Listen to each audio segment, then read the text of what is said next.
Features की बात करें ना व्हाट्सएप में, तो जल्दी आपको मल्टी डिवाइस सपोर्ट और एडवांस्ड वॉलपेपर समेत 5 नए फीचर्स मिलने जा रहे हैं। कौन कौन से? एक तो read later. WhatsApp read later feature जो है कथित रूप से मौजूदा आर्काइव्ड चैट फीचर को रिप्लेस करेगा, यानी कि फीचर लंबे समय तक अफवाह में रहे वैकेशन मोड के समान काम करेगा। एक बार चैट के लिए फीचर सक्षम हो जाने के बाद आपको चुनिंदा कॉन्टैक्ट से मैसेज या कॉल नोटिफिकेशन नहीं मिलेंगे। जब भी आवश्यकता होगी आप चैट के लिए विकल्प को इनेबल या डिसेबल कर पाओगे। तो एक तो ये फीचर मिलने जा रहा है। इसके अलावा म्यूट वीडियो बिफोर सेंडिंग, यानी कि अगर आप किसी को वीडियो सेंड करते हो ना तो उसमें आवाज और वीडियो यानी कि ऑडियो वीडियो दोनों जाती है, राइट। लेकिन अब आप व्हाट्सएप पर ऐसा वीडियो भी सेंड कर पाओगे जिसको आप सेंड करने से पहले म्यूट कर दोगे तो सामने वाले बंदे को साउंड नहीं सुनाई देंगे, म्यूट चलेगा उसका वीडियो, है ना। इसके अलावा रिपोर्ट टू व्हाट्सएप, ये भी एक महत्वपूर्ण फीचर होगा जिस पर मैसेजिंग प्लेटफॉर्म अभी काम कर रहा है। इस फीचर के मिल जाने के बाद यूजर संवेदनशील या कोई भी अनवांटेड मैसेज अगर आपको आता है तो आप व्हाट्सएप के कॉन्टैक्ट की रिपोर्ट भी कर पाओगे। जैसे कई सारे गंदे फोटोज वगैरह भी भेजते हैं कई सारे जो लोग होते हैं सामाजिक तत्व, तो आप उन यूजर्स को रिपोर्ट कर पाओगे, अच्छी बात है। इसके अलावा मल्टी डिवाइस सपोर्ट मिलेगा आपको, एक बार में आप एक से ज्यादा डिवाइस पर अपना व्हाट्सएप को एक्सेस कर पाओगे। और सबसे अच्छा एडवांस्ड वॉलपेपर भी मिलने जा रहे हैं, कई सारे नए नए लुक्स के वॉलपेपर आपको मिलेंगे जिसमें आप अपने चैटिंग के एक्सपीरियंस को ही बदल पाओगे। बहुत ही अलग अलग तरह के लुक्स आपके चैटिंग में आपको देखने को मिलेंगे, अच्छी बात है। चलिए अगली खबर देखिए दोस्तों, उत्तर प्रदेश में बड़ी राहत मिली है लोगों को। अब इस तारीख तक लगवा सकते हैं HSNP।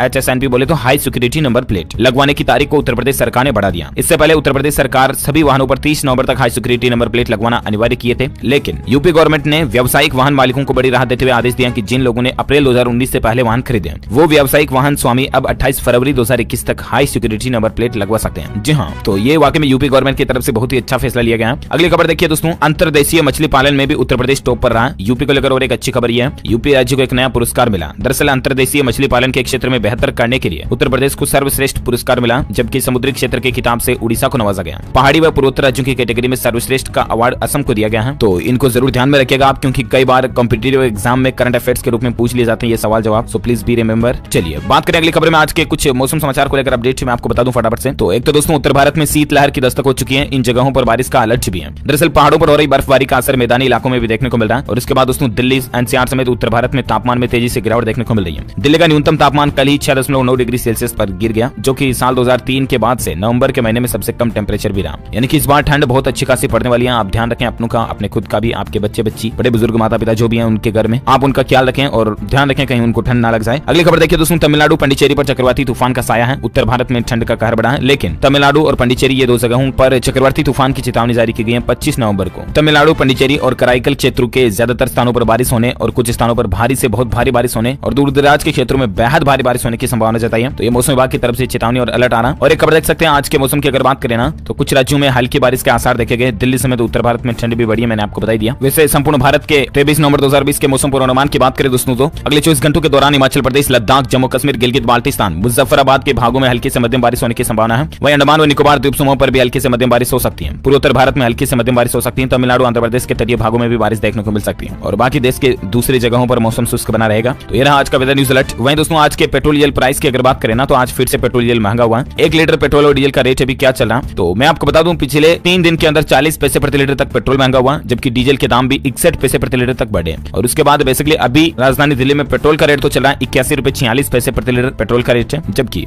डीजल की कीमतें 71 रुपए प्रति लीटर के पार पहुंच चुकी है। ये वाकई में पेट्रोल डीजल रेट काफी इंक्रीज हो रही है। चलिए बात करें अगली खबर में कुछ कोरोना के अपडेट्स को लेकर मैं आपको फटाफट से खबरें बता दूं। तो खबर देखिए दोस्तों, आरोग्य सेतु ऐप के बाद अब सरकार लाने जा रही है कोविन ऐप, जहां आपको कोरोना वैक्सीन के डेटा की हर एक जानकारी मिलती रहेगी। दरअसल दुनिया भर में कोरोना के मामले बढ़ते जा रहे हैं, विश्व भर में इसका कहर अभी भी चालू है और ऐसे में भारत सरकार ने आपको बताओगा कोरोना वायरस और लॉकडाउन वगैरह के बीच में आरोग्य सेतु ऐप लॉन्च किया था, राइट। लेकिन अब सरकार आरोग्य सेतु जैसे एक और नया ऐप भी जारी कर सकती है, ऐसी मीडिया खबरें चल रही है। उस ऐप का नाम होगा कोविन ऐप करके, जहां आपको वैक्सीन से संबंधित हर एक जुड़ा अपडेट और डेटा वगैरह मिल जाएगा। देखते हैं आखिर कब तक गवर्नमेंट ये ऐप लॉन्च करती है। खबर आएगी तो मैं आपको बता दूंगा ऑफिशियल अपडेट, और बाकी आप प्ले स्टोर पर भी चेक कर सकते हैं। अगली खबर देखिए, महाराष्ट्र राज्य में लॉकडाउन लगेगा या नहीं, इसको लेकर 8-10 दिन में महाराष्ट्र गवर्नमेंट निर्णय ले लेगी, अजीत पवार का यह कहना है। दरअसल महाराष्ट्र, दिल्ली वगैरह कुछ राज्य ऐसे जहां कोरोना के सबसे ज्यादा मामले भी बढ़ रहे हैं और ऐसे में दोस्तों महाराष्ट्र राज्य में फिर से लॉकडाउन लगेगा या नहीं, इसको लेकर सरकार अभी विचार कर रही है। हो सकता है कि रातों रात लॉकडाउन भी लग जाए, दिन से भी सरकार नियमों को चालू कर सकती है। देखते हैं और क्या अपडेट आते हैं लॉकडाउन वगैरह को लेकर, मैं आपको बताता रहूंगा। अगली खबर देखिए, देहरादून में 57 ट्रेनी IAS अधिकारी कोरोना पॉजिटिव पाए गए। 3 दिसंबर तक अब संस्थान वगैरह बंद रहेंगे, ऑनलाइन होगी ट्रेनिंग भी। कोरोना वायरस का कहर हमारे देश भर में भी जारी है अभी, और इसी बीच अब यह आग देहरादून स्थित लाल बहादुर शास्त्री राष्ट्रीय प्रशासनिक अकेडमी तक पहुंच चुके हैं। यहाँ अकेडमी में 57 प्रशिक्षु अधिकारी कोविड-19 का शिकार हो चुके हैं। बड़ी संख्या में संक्रमण फैलने के कारण संस्थान को 3 दिसंबर तक बंद करने का फैसला किया गया है। चलिए साथ ही अगला अपडेट है, गुजरात के 4 शहरों में नाइट कर्फ्यू लागू हुई है। आपको पता होगा रात में तो सन्नाटा रहता है, लेकिन फिर लॉकडाउन के डर से लोग बाग दिन में खरीदारी के लिए उमड़ते हैं। तो भीड़ देखिए जरा क्या हालातों से गुजर रही है गुजरात वगैरह के कई शहर। वडोदरा, राजकोट और सूरत में नाइट कर्फ्यू लगाया गया था और अहमदाबाद में 57 घंटे का कर्फ्यू रहा। सीएम विजय रूपाणी ने कहा कि अब इन 4 शहरों में सिर्फ नाइट कर्फ्यू रहेगा, सख्ती बढ़ती जाएगी। तो ये कुछ प्लानिंग चल रही है। लोगों में लॉकडाउन का डर है, इसलिए राशन वगैरह की खरीदारी करने के लिए लोग बाग आगे बढ़ रहे हैं। साथ ही और एक खबर देख सकते हैं, तेलंगाना में कोविड के 873 नए केस देखे गए। मुख्यमंत्री केसीआर ने दूसरी लहर के प्रति लोगों को चिताया भी है। हालात बहुत ज्यादा गंभीर चले हैं भारत के कई राज्यों में। वैसे भारत में अभी आज के कोरोना के आंकड़ों की अगर बात करें ना, तो पिछले 24 घंटों के दौरान 41,000-42,000 के लगभग नई बढ़ोतरी हुई और उसके बाद कुल संक्रमितों की संख्या 91,37,000 से भी ज्यादा हो चुकी है, जिसमें से 4,42,000 एक्टिव केस यानी कि सक्रिय जिनका इलाज चल रहा है, जबकि 85,59,000 से भी ज्यादा मरीज ठीक हो चुके हैं। वहीं दोस्तों 1,33,000 से भी ज्यादा लोग इस वायरस के कारण भारत में अपनी जान गंवा चुके हैं, मौत हो चुकी है इनकी। तो ये रहा भारत में आज का ताजा कोविड डेटा, राइट। और आइए अब बात करते हैं देश से जुड़ी कुछ और बड़ी खबरों में, जहां अपडेट देखिए जरा। एम्स नर्स भर्ती मामले में केट का फैसला है कि महिलाओं के लिए 80% आरक्षण सही है। दरअसल केंद्रीय प्रशासनिक ट्रिब्यूनल केट ने दूरगामी परिणाम वाला फैसला सुनाते हुए एम्स नर्स में भर्ती में 80% महिला आरक्षण को सही ठहराया है। तो महिलाओं को यह फायदा मिलता रहेगा ओबीसी वगैरह के जैसे ही। साथ ही और एक खबर देख सकते हैं, फ्लिपकार्ट पर आज से शुरू होने जा रही है रियलमी डेज सेल। भारी छूट पर आपको शानदार ऑफर्स के साथ में रियलमी के स्पेशल स्मार्टफोन्स वगैरह देखने को मिल जाएंगे। चलिए साथ ही खबर है, दिल्ली एयरपोर्ट को बड़ी सफलता मिली है। आपको भी यहाँ से सफर करने पर अब गर्व महसूस होगा। दरअसल दिल्ली एयरपोर्ट जो है ना, हवाई अड्डा, इसको एक नई उपलब्धि हासिल हुई है।